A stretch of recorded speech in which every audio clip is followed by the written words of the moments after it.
Now Cassie and I are going to demonstrate core stability with abdominal bracings levels 1 through 5. This again is going to train the transverse abdominis, the rectus abdominis, and the oblique muscles. So Cassie's going to start out with what I call level 1A exercise, where we're going to take a nice diaphragmatic breath, breathing in, and as she exhales, she's going to draw her belly button in and brace her abdominals. We're not looking to flatten the back out, just maintaining neutral spine. As she holds this position, she's going to slide her heel along the floor and then back up. And what we're going to be looking for is the stability of the pelvis and the trunk, and not allowing any anterior pelvic tilt to happen as she extends her leg or elevation of the rib cage. So we want to keep everything nice and stable. This level here works on the extensibility of the hip flexor group. There's a difference between hip flexor flexibility and the stiffness. We're going to be covering stiffness and flexibility later on in modules to explain the difference. But at this point here, we got to train the hip flexors to go through their eccentric lengthening phase while the abdominals hold the pelvis stable. If the hip flexor groups are stiffer than the abdominals, then that's when we'll get anterior pelvic tilt of the pelvis and lumbar extension, of course putting pressure on the lumbar spine. So again, we'll give a couple repetitions. Level 1, brace your abdominals, slide your heel out, and then come back up. And then of course you can do sets of repetitions of 8 to 10 repetitions and train to the other side or switch to the other side. Level 2, level 1B will be a heel touch with the same purpose. Now we're taking gravity into it a little bit without having the sliding of the legs, so the weight of the leg is coming in to play here. All right, there you go, back down. And then level 1C will be alternating legs. Go ahead, we'll start with the brace of the abdominals, do a cast, and heel touch, and then your left. Good. Everything should be relaxed in the upper body. Again, we're looking for neutral spine, abdominals tight. Level 2, we'll come up to a bent knee position, hip flex position, and she's going to lower her leg to heel touch, keeping 90 degrees of her leg, and coming back up, and alternating to the other side. Again, looking for pelvic stability, no arching of the lumbar spine. Go ahead and give me a couple more. There we go.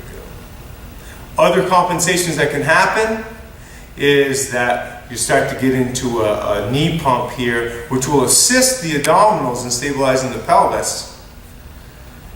And that may be where you need to do it with your client for stability. For example, if she comes down and touches and she gets a little anterior tilt, then we might want to just have her go into a more of a hip flex position that assists the abdominals in keeping the pelvis stable. Very good, Cass. Level 3 is going to be a kick, straight leg, and you'll see more of that pumping action here. And come on back, good, and again. Good. The difference between level 2 and level 3 is, again, the lever arm of the leg. Level 4 becomes much more difficult. Knees stay at 90, dropping down, touching the heels, come back up, bracing the abdominals. Go ahead and again, Cass. Good work. Very good. Again. Of course, that becomes much more difficult because, again, the weight of both legs. Cassie's looking, yeah, it's a little bit high. Level 5 is the most difficult, where we do a double leg kick and coming back up. So again, be sure to emphasize the bracing. Exhale on exertion, inhale on return. Exhale and inhale. To make this harder, we just go down in range of motion, and of course creating more lever. And back down and rest. Level 5 is an advanced abdominal exercise. I typically don't get a lot of people to that level, except for the higher level athletes and so on and so forth. Be aware if you do have people do that, watch out for the number of repetitions that they do, and make sure again that they don't get fatigued and they start to see anterior pelvic tilt or arching on the lumbar spine. One key thing that I've noticed over the period of time of doing this is you'll feel the tightness in the abdominal, but when they start to feel it in their back, that is your cue to have them stop with the repetitions. So you always communicate back and forth with your client as they're going through that range of motion, making sure that they're feeling it in the right place. So that was progressions 1 through 5. Another exercise that I want to show you, which deals with more of the transverse plane, is an abduction of the hip, and then extension of the leg, and come back and back. So I'm going to have you do that a few times, Cassie. And what we're going to look for here is Cassie's going to keep, again, stability in her abdominal. We're looking at range of motion of the hip, and then as she extends, increasing the lever arm, the stability of the pelvis in the transverse plane. So the oblique muscle here has to work extra hard to, as she extends, to stabilize the pelvis. You may see this rotation if the abdominals aren't able to stabilize the pelvis in that motion. So this is a good training technique.